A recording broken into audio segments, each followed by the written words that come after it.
Tem algumas pessoas falando que esse filme é político demais, ou que ele é político de menos, que ele não toca em certas questões. A gente tá dizendo aqui que o laranja é a ameaça, porque afinal de contas o Hulk vermelho é meio que tipo, tipificado ali como o Donald Trump. É o Hulk laranja, né? Porra, aí os caras fizeram um filme apolítico. Um filme apolítico. Ele chega ali na hora e fala, puta, eu acho que na verdade os dois lados deveriam ser amigos. Eu acho que na verdade, sabe, tipo, ele toma todas as decisões para tirar completamente o que ele poderia ter de perigo em termos de discurso político. Mas... E aí, porra, aí o filme pra mim ele deixa de valer. Eu não gosto dessa discussão. O mundo Marvel, ele não é uma representação do nosso mundo. As questões políticas que a gente tem no nosso mundo não transpõem pro mundo Marvel. Eles têm as próprias crises políticas dele. Não é esquerda versus direita. É invasão alienígena, é desaparecimento de metade da população mundial, é crise com super-herói destruindo cidade. É óbvio que eles estão respondendo nas crises criadas no filme, na série Vingadores. Capitão América 4 já está no cinema e parece que tá bem divisivo. Bastante gente defendendo e muita gente já tá falando mal. Mas e aí, será que é bom mesmo? Eu achei, eu curti. Quer saber por quê? Então vem comigo, desce pro play! Você me quer? Então vem me pegar!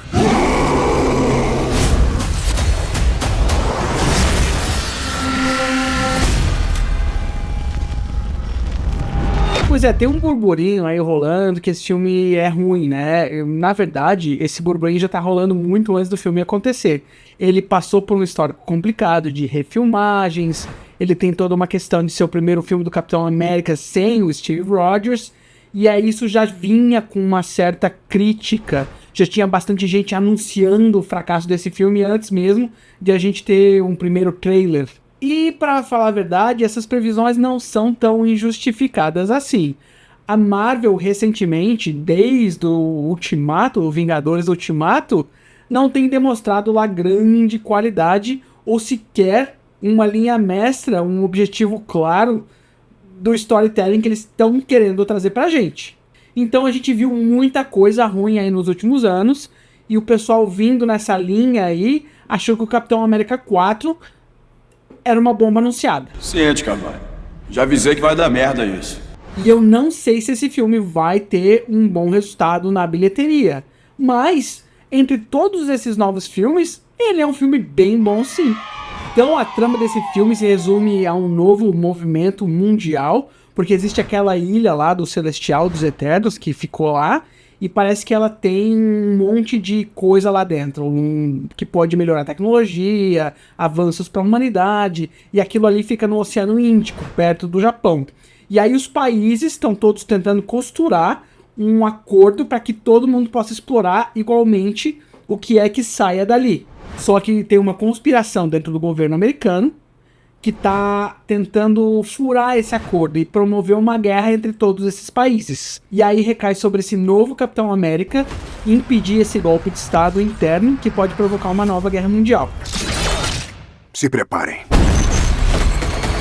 E aí o filme ele bebe um pouco daquela fonte de thriller político que a gente viu muito mais forte em Soldado Invernal. Aqui é mais um pano de fundo, mas ela tá lá. A gente tem os governantes conversando entre si, tem uma questão de politicagem. E aí eles trouxeram o Harrison Ford pro papel do Thaddeus Ross, agora presidente dos Estados Unidos, completamente envolvido nessa crise. Eu fui um general de guerra.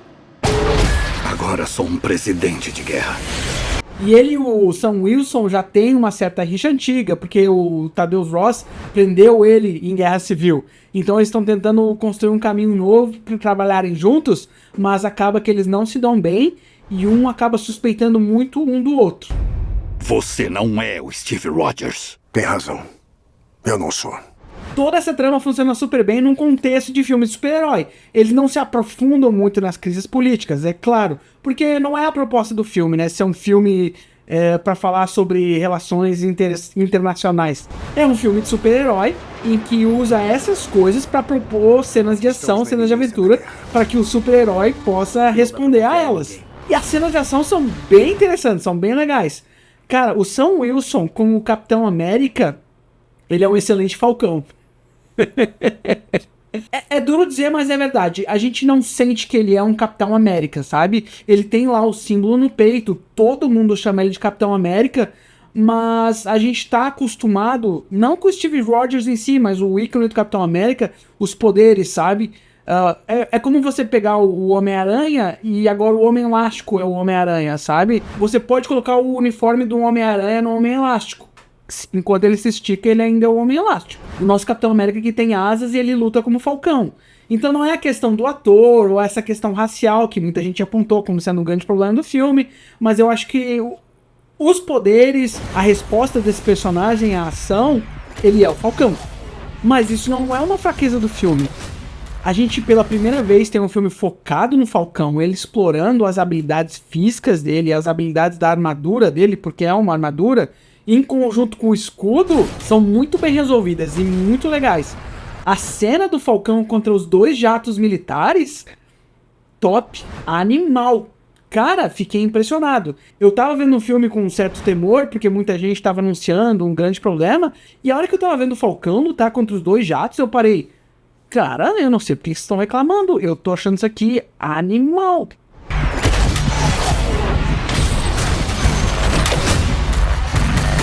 E toda essa ação aí acaba culminando no aparecimento do Hulk vermelho, que não é spoiler pra ninguém, tá lá no trailer.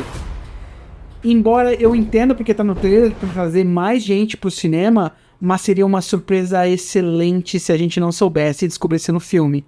Seria de cair o queixo, cara.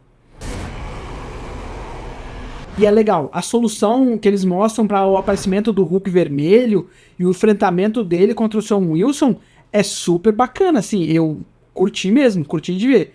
A luta é bem massa. Eu sei que tem gente que vai reclamar do CGI, mas não são dos personagens, é que em alguns lugares você consegue ver o fundão de tela verde ali, mas a mim, tipo, isso não quebra o filme, sabe, totalmente. Ah, meu Deus, que porcaria, olha essa cena aí. Não é o meu sentimento, mas tem gente que se incomoda. E aí tem algumas pessoas falando que esse filme é político demais, ou que ele é político de menos, que ele não toca em certas questões. Eu não gosto dessa discussão. Eu acho que não é válida. Esse filme, o mundo Marvel, ele não é uma representação do nosso mundo. As questões políticas que a gente tem no nosso mundo não transpõem para o mundo Marvel. Eles têm as próprias crises políticas dele. O filme abre com isso. Quando o Thaddeusz Rossi é candidato a presidente, ele começa a pontuar os problemas do mundo. Não é esquerda versus direita.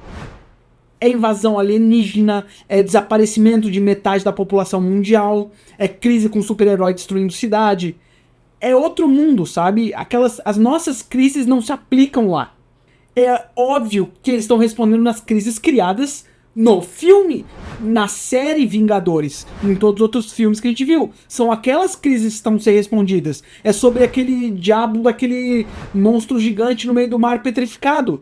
E o filme, ele se posiciona muito bem nessa questão do Sam Wilson ter assumido o manto do Capitão América. Todas essas críticas que a gente tem por ele não ser o Steve Rogers, a gente queria o Steve Rogers e tal...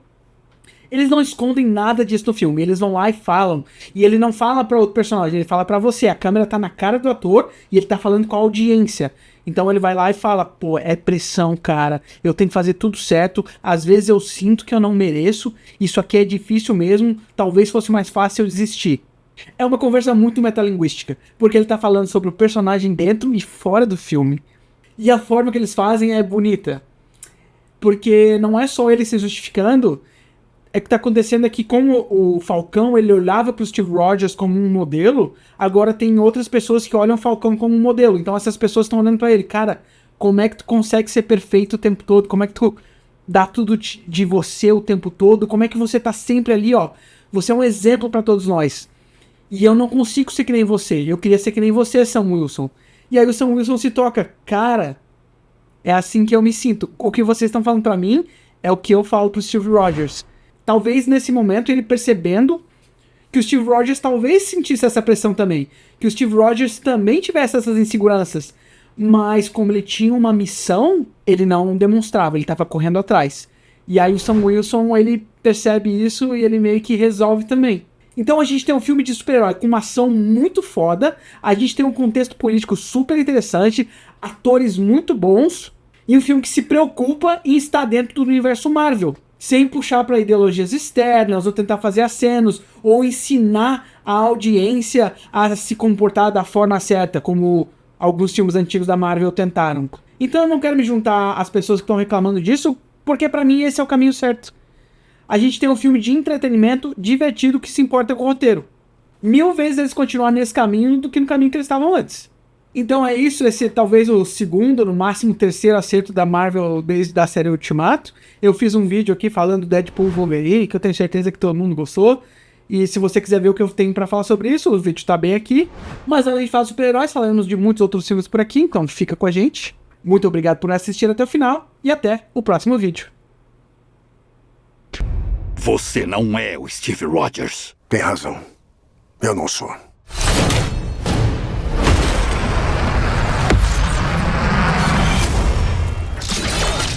Se preparem.